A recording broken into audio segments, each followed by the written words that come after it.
And he talks about like the water is the great reset, and it really is, because there's life in water. So people like, you can fast for 28 or more days. I'm like, yeah. I don't personally exercise that.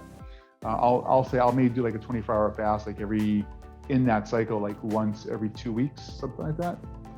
And it kills all the cells that are not supposed to be there naturally, without having to have different medicines or anything else. Now, there may be some supplements that you can use to help move that along. For example, like for people who have any kind of digestive-based issues, so that would be more of like the enjoyer personality archetype. They just enjoy eating and experiencing their food. Mm-hmm. So you take oil of oregano and it helps to settle things down so they can digest it properly, right? So sometimes you need some aids like that.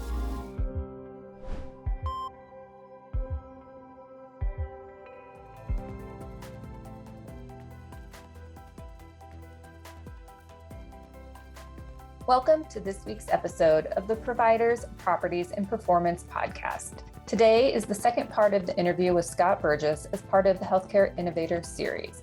For those tuning into this episode without listening to the first part, his practice considers helping ourselves stay healthy rather than use the healthcare system. And as I mentioned in the beginning of the last episode, perhaps you just listen without any judgment or try to make any dramatic changes to your lifestyle right away, and then listen to it again and maybe pick up something that you want to try. And then perhaps you listen to it much later and see what else speaks to you and try something else.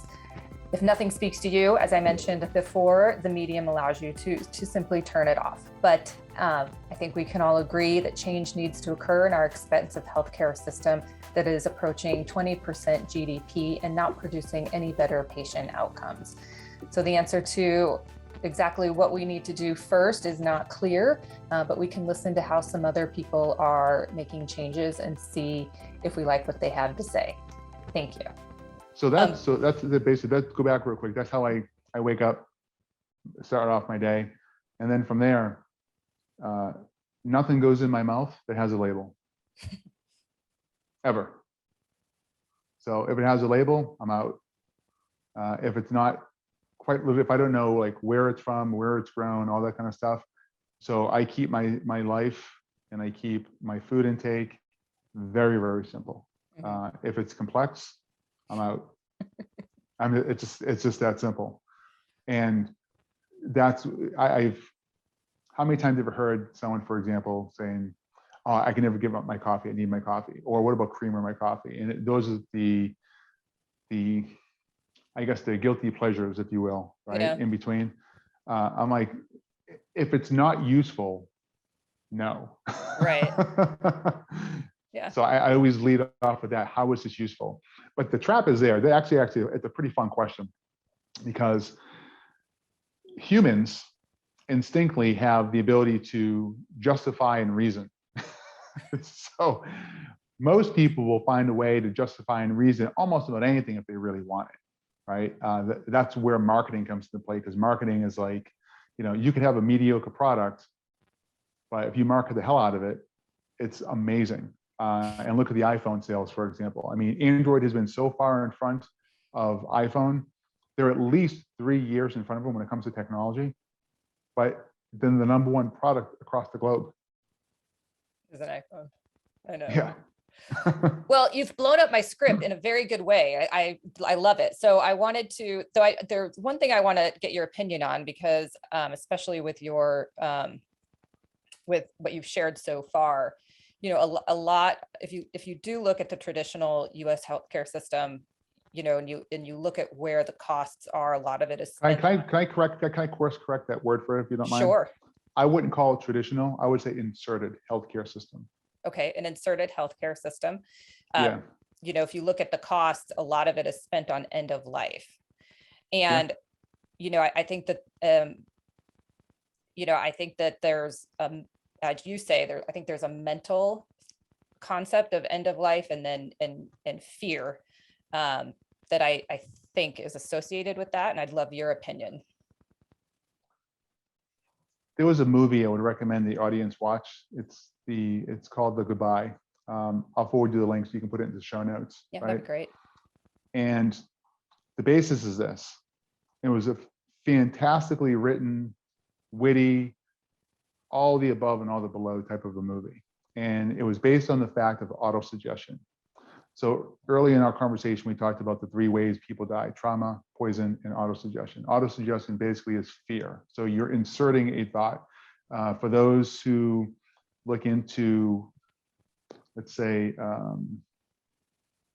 want to make sure I use the right word here, but if they're interrogating, let's say, criminals or terrorists, whatever, right?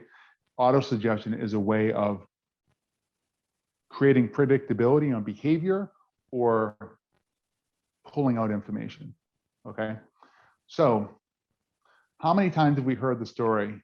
Oh my gosh, the doctor gave me 6 months to live, or 3 months to live, or 9 months, or whatever it may be, and they die within weeks. Right? Go back to the movie now. So this beautiful grandmother, she was sick. And the spots on the image on the MRI showed that she had some kind of tumor, some kind of mass in her brain. So the family, now it was also, it's a Chinese family, so it has a lot of Eastern medicine ideals. They took the hit.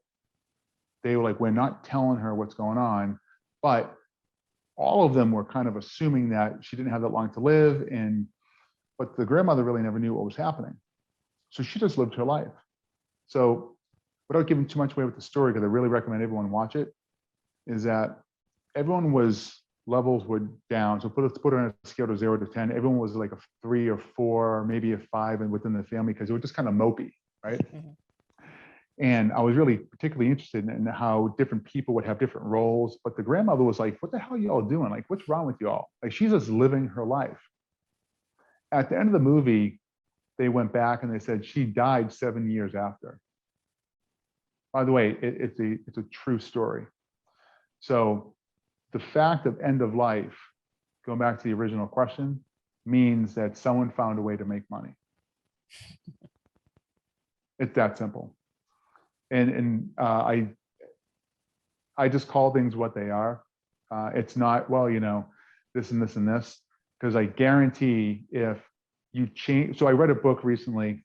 Actually, I read it for a second time. Dr. Bruce Lipton, The Biology of Belief. If you change the environment, you change your life. So here's a gentleman, and let's just talk about how smart the body is, because the body's not only smarter than you think, it's smarter than you can think. And that's something that's really, really important for most people to understand. So when people hear about miracles or the what ifs, or like, how did that happen? Because your body's number one goal is to survive, which is going back to when I wake up, I have gratitude. Like, I've satisfied my organism for the day, my flesh suit, and I'm like, I woke up. Like, everything is good. Like, there's nothing, what else could be wrong? So I'm like, I'm up. So you satisfy the organism, everything's moving forward from there. But going back to biology of belief, from survival, you have 2 roles after that. You have to protect the heart and protect the brain at all costs, right? And the heart first, because the heart is the connection to the all.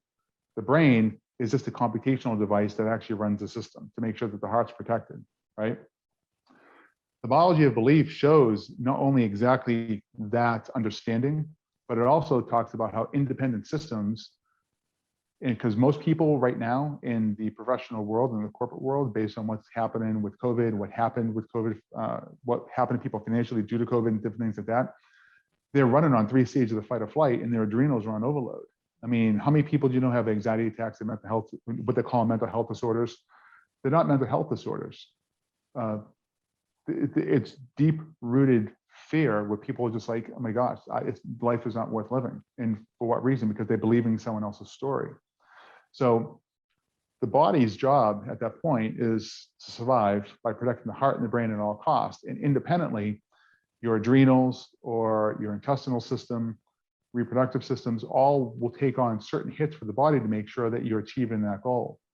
The biology of belief and Dr. Bruce Lipton's work actually broke down from a cellular level what happens to the cells, the nucleus, and all the different pieces of that make up that atom and that nucleus.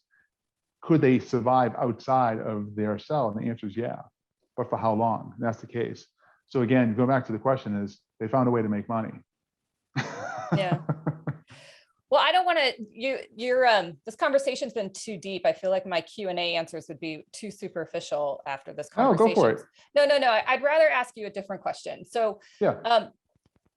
what would you, I mean, you've obviously touched on, you'd like people, I think you first want people to, I guess, I don't want to say manage their emotions, but identify what their emotions are and kind of go from there. Mm-hmm. After that, where do you think the next, or what could be the most impactful to get more people to, I guess, like take control of their own wellness and try to get their own control, how to get their lifestyle habits to serve them better for their body? It's really simple. Your body needs to be alkaline. That's it. Within a balanced emotional state. If your emotions are out to lunch, that means that's your metaphysical. Then your physical is out to lunch. It's just nowhere to be found. That's why people are all over the map, right? And how many times have you heard people after a really good cry, even yourself, for example, after a good cry, you feel so much better. You feel more in touch with yourself, more intact, because you dumped everything that's going on. And a lot of different thoughts are coming into mind right now as far as like poor sleep habits and different things like that. So the reason why we need good sleep and why we need to turn our cell phones off at a certain time, because sleeping. So let me give you my example. I hope this will answer the question. Yeah. So my personal principle that I follow every day. Now it's not, this is what I do.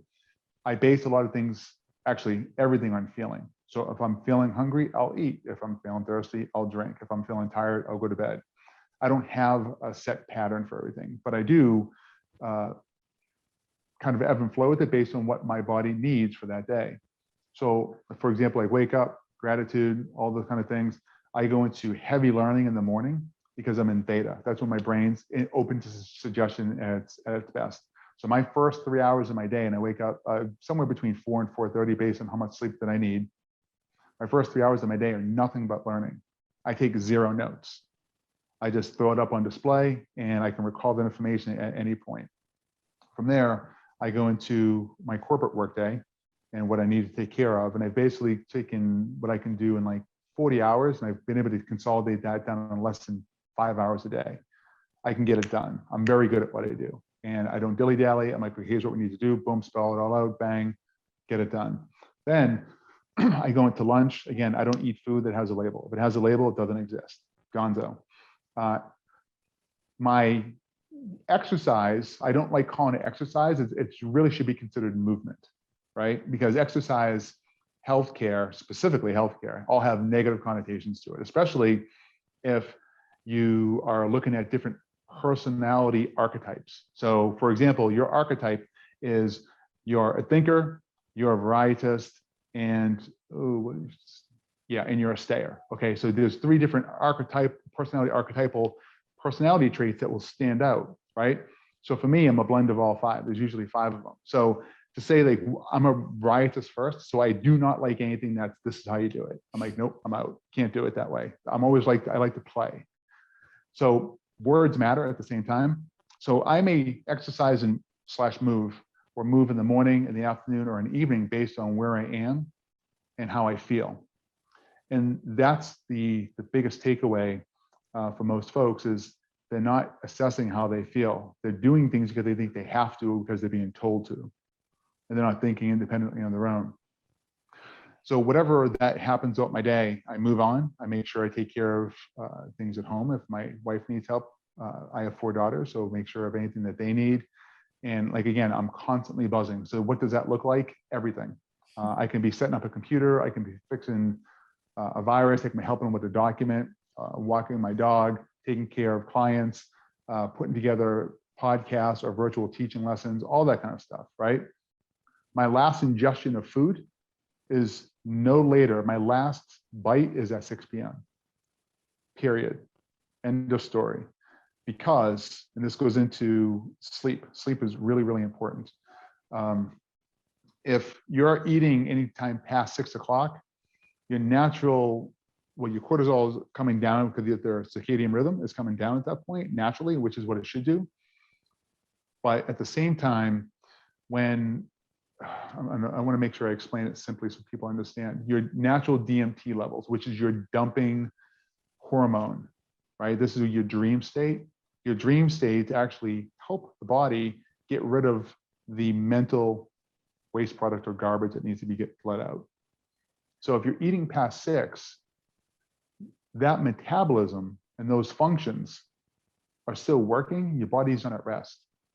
So your body needs to be at rest. So some intermittent fasting is a big thing now again, but it's really not, it shouldn't be a big thing. It should be part of everyone's daily lifestyle, and it should go in waves. So high during a certain period of your life and low in this other period of your life. Oh, sorry, a little thing came up on my screen. I was like, what was that? And so intermittent fasting, I usually do intermittent fasting in waves of 3 months. So I'll make sure that I'm fasting anywhere between 14 to 16 hours a day, right? But I call that refresh. I'm allowing my body to process what should be there and what shouldn't be there. It's basically a computer defrag, a natural way of doing it, right? So we had Dr. Alan Gonespan on our episode 71, and I'm surprised myself today remembering all my numbers. It's pretty good. And he talks about like the water is the great reset, and it really is, because there's life in water. So people like, you can fast for 28 or more days. I'm like, yeah. I don't personally exercise that. I'll say I'll maybe do like a 24-hour fast, like in that cycle, like once every 2 weeks, something like that. And it kills all the cells that are not supposed to be there naturally, without having to have different medicines or anything else. Now, there may be some supplements that you can use to help move that along. For example, like for people who have any kind of digestive-based issues, so that would be more of like the enjoyer personality archetype. They just enjoy eating and experiencing their food. Mm-hmm. So you take oil of oregano and it helps to settle things down so they can digest it properly, right? So sometimes you need some aids like that. So that's another way of doing it. But then after that, my phone is off by 8. It's on silent by 6.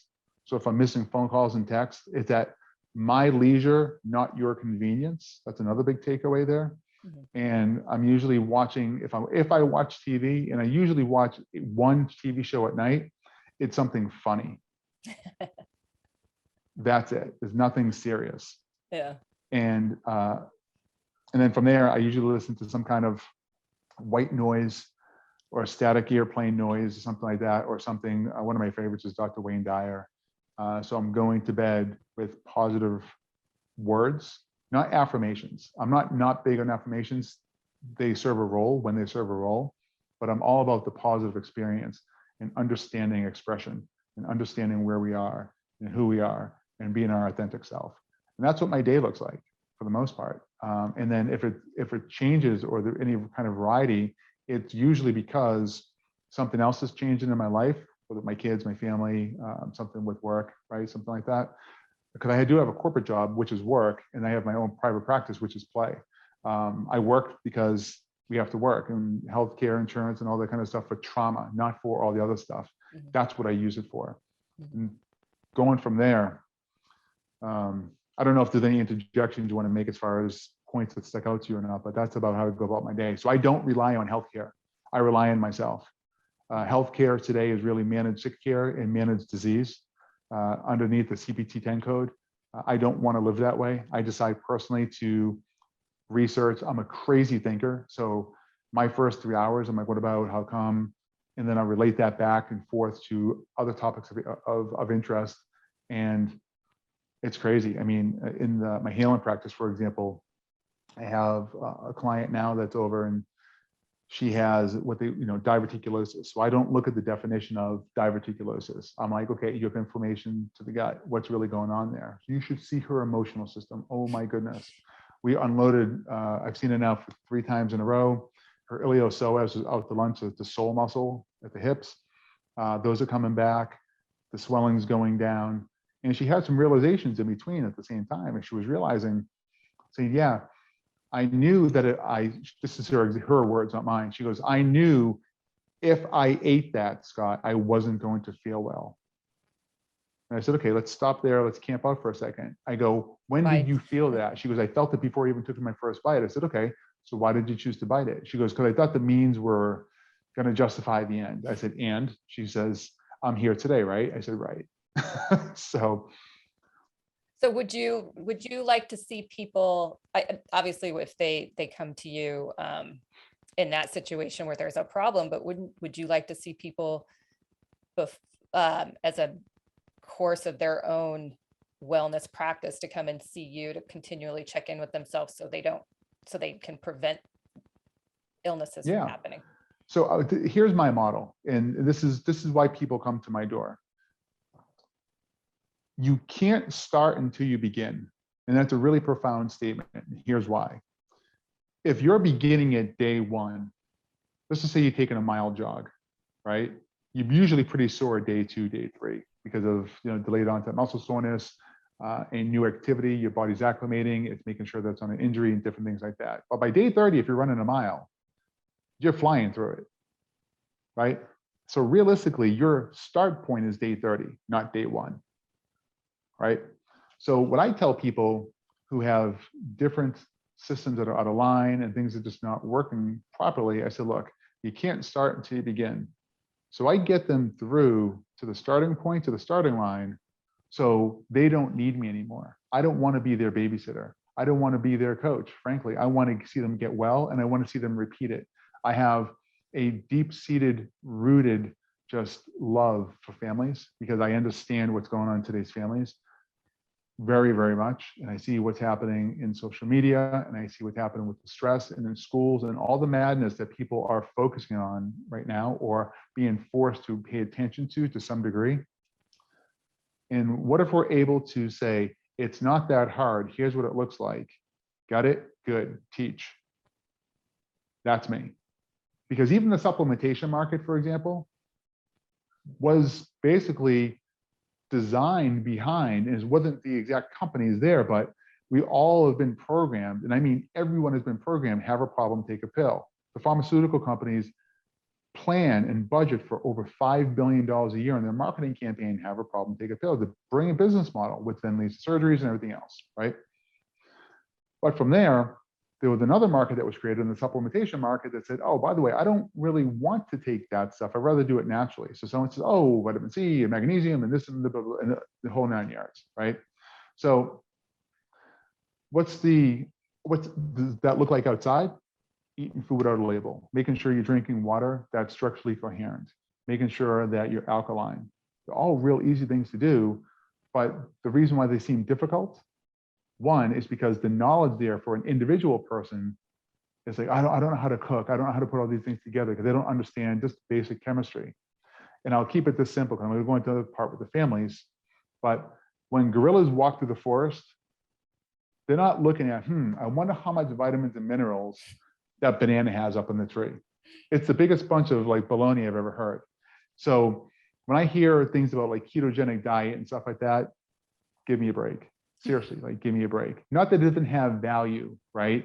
If that's what someone's into, great. But the common denominator is there's usually no sugar. It's a nice balance of fats, and proteins, and everything else.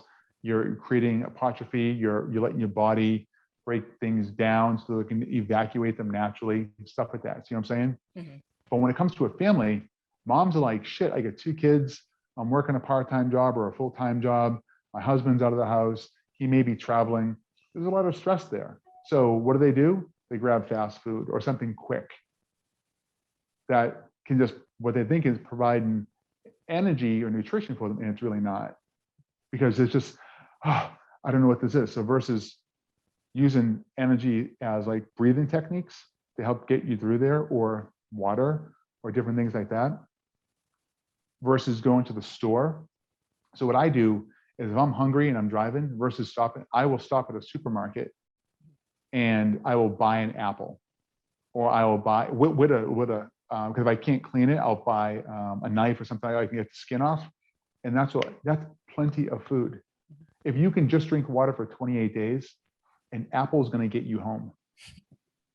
It really is. So a lot of, again, I mentioned earlier about justification and reason and all those different types of things. It's all mental weakness, frankly.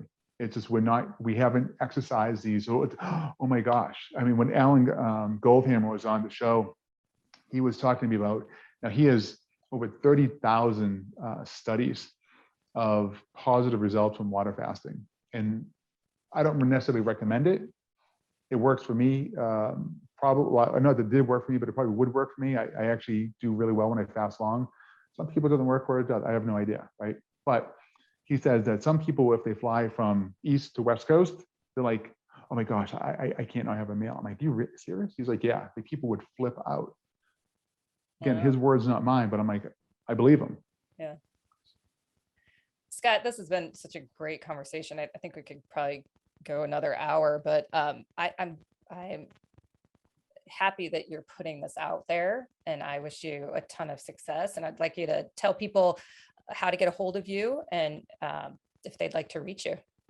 Sure. So a lot of changes going on. I'll keep it really short. So Healthcare 360 started off with inside the healthcare market space. And I'm moving away from that for obvious reasons, because I do understand that it's a system that's designed around a payment system, and it does really keep people sick.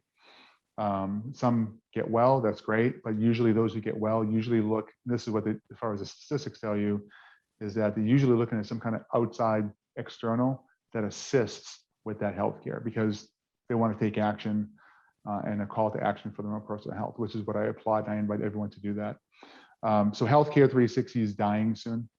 As far as my podcast, we're just rebranding it. It's going to be the Scott Burgess Show, and it's everything designed around health, wellness, and just understanding how to use energy to live better. That's it. I've even taken the people that would be more revered on the higher end of podcasting or health and wellness, and I've even simplified their stuff. I'm like, it's just unneeded, because the one thing, for example, and I'll throw this out there, is a lot of people talking around oneness. Okay, we're all one. If we collectively, if we have 10% or 1%, we'll be able to make that change in the world. But there's no example of what that looks like. And it's pretty frustrating. It's like, okay, oneness. Okay, what does that look like? Or what's an example? Or what's that in relationship to? It's just like oneness, boom, and it's done. And then it's open to interpretation, which is great. I love that. But some people are so wrapped in the matrix that they need a helping hand to get out of it. They need to be basically kind of shaken awake in there and say, hey, wake up, not let the buzzer go off for another 15 minutes and hit the snooze button, right? They need to have that slight gentle. So that's why it's changing. So everyone, if they want to find me, appreciate it. You can go to scotteburgess.com. That's where everything's going to be there. We're doing a lot of cool things. We're going to have probably the most authentic biohack review principle out there for the most part. Is everything that could be used for wellness and health and betterment of you, with, frankly, this unbiased. I buy all the things myself, so there's no dollars or anything. It's influence from outside. It's us buying and saying, okay, and then usually we give it away. So that's how it works. So that's coming as well, so people can actually find out. Because if I look at something, I'm like, okay, how would this work? How wouldn't it work? What's this? I'm asking all those deep-seated questions to find out, why is this good? Why is it there? Because most people know that there's one thing that's been copied 10,000 times, and then you have to sort of do the research for yourself, right? We got to get rid of all that stuff. It can't exist anymore. There's too many people that are sick and too many people need help. Well, I hope that you help a lot of people, and I look forward to crossing paths with you again and meeting you in person sometime. That'd be cool. Where are you located, by the way? Phoenix, Arizona. Oh, that would be wonderful. So we just actually had a guest who's in Boca Raton, Florida, Jason Stoffer with Morozgo Forge. He has an ice bath, brilliant technology. And their specific niche of a market is they're going for is how to help control and assist with inflammation in the body. And very, very powerful, very, very powerful. So cold they're a little bit on the plunges are expensive awesome. side, Cold but I'm plunges are awesome. I'm looking to get one. So It's awesome. Yeah, I do a cold plunge a week. It's fantastic. yeah. I jump in the wintertime. Then here in Florida, I have to wait till the winter to get for my pool to get cold. But I jump in the pool in the winter and I'm in there for a few minutes and then, oh my gosh, it's amazing. You feel like $1 million. Oh my gosh. It's, yeah, there is zero coffee that can give you that result. That's exactly right. And it's very easy to do. So That's right. it's great. Well, thank you, Scott. Thank you very much.